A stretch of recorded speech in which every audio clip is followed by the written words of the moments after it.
In my lectures at this University of East London, our School of Architecture, Computing and Engineering, if I have two things, then I can teach really properly. One is ruler, other is whiteboard marker. So this ruler, it can turn into building, it can turn into beam, it can turn into column, and a marker, it can turn into column, it can turn into anything. Students, they absolutely enjoy it as well. So when they see these real life examples, they can relate it. Bending is force times distance. So imagine if you hold a dumbbell, if you have a straight arm, you can lift 20 kgs. If you're lifting your arm like this, It's never going to happen like that. now 20 why kg. is that? So this is a cantilever beam. Yeah.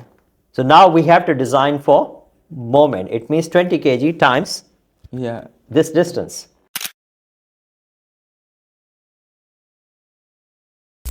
What like structure engineering is based on a lot of times.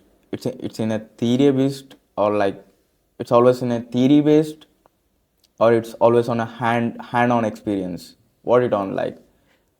In my view, Most it is of the times. Like.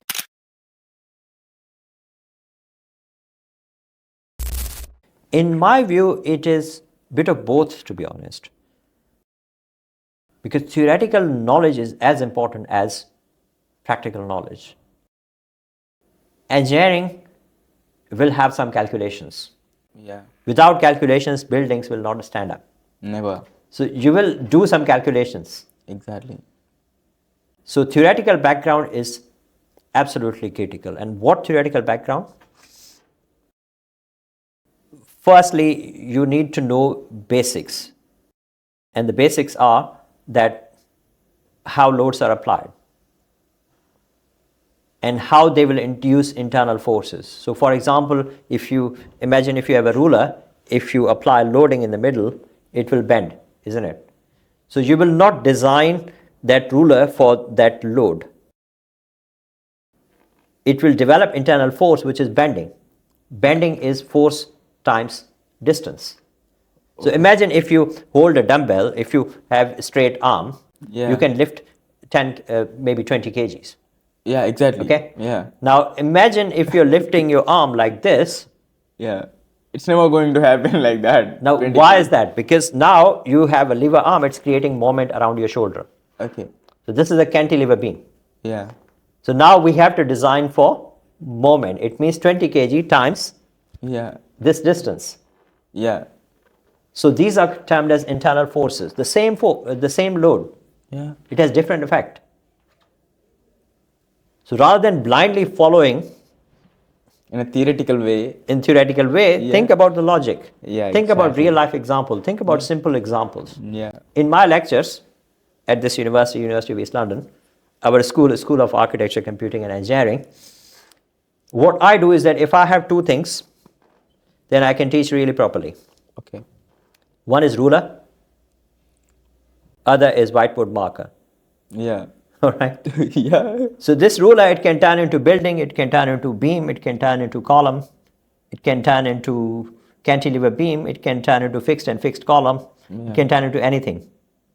And a marker, it can turn into column, it can turn into anything. Yeah. So these two props, if I have it, then I can teach really properly. And students, they absolutely enjoy it as well. So when they see these real life examples, I gave you this example of dumbbell, they can relate it. So being able to understand loads and being able to understand internal forces and how materials will respond and learning about materials. Okay. So we have choice of different materials like steel, concrete, Yeah, wood, exactly. The learning timber, yeah. Mud. Yeah. So we have different materials. Yeah, so they choosing- suit different possibilities. Yeah. So theoretical knowledge is absolutely important.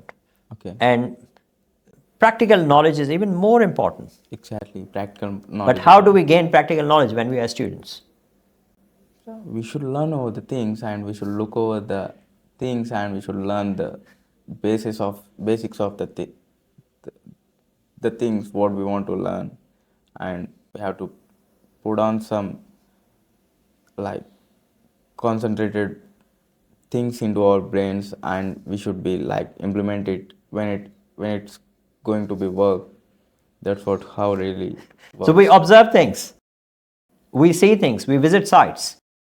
If site visit is not possible, just see where building is being constructed. Look over it. Yeah. The building which is being constructed here at University of East London, near University of East London, we can see it. We don't even need to go to site, isn't it? Yeah. If you go to Royal Docks Sustainability Centre on Yeah. third floor, you'll be able to see the building being constructed. So when things are being constructed, you can see it from far distance and Exactly. see how the construction is happening. And in my view, that is my passion as well, to show these things in animated way. So when we show this construction process in the form of animations, 3D animations, Yeah. then people will learn more. Okay. Oh, yeah. I got to know. Yeah. So They want actually yeah, the picture of designing. Yes. Exactly right. the process Yeah. in form of 3D animation. Yeah. And I'm learning myself a couple of software, Blender and Maya modeling.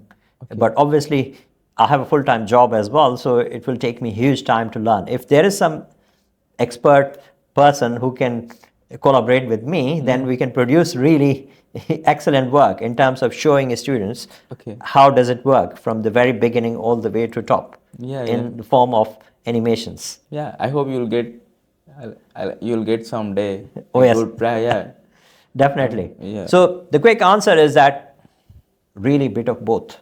Okay. So you need to have theoretical background and you need to have practical understanding or at least practical observation Okay. of how things are built, how things are constructed.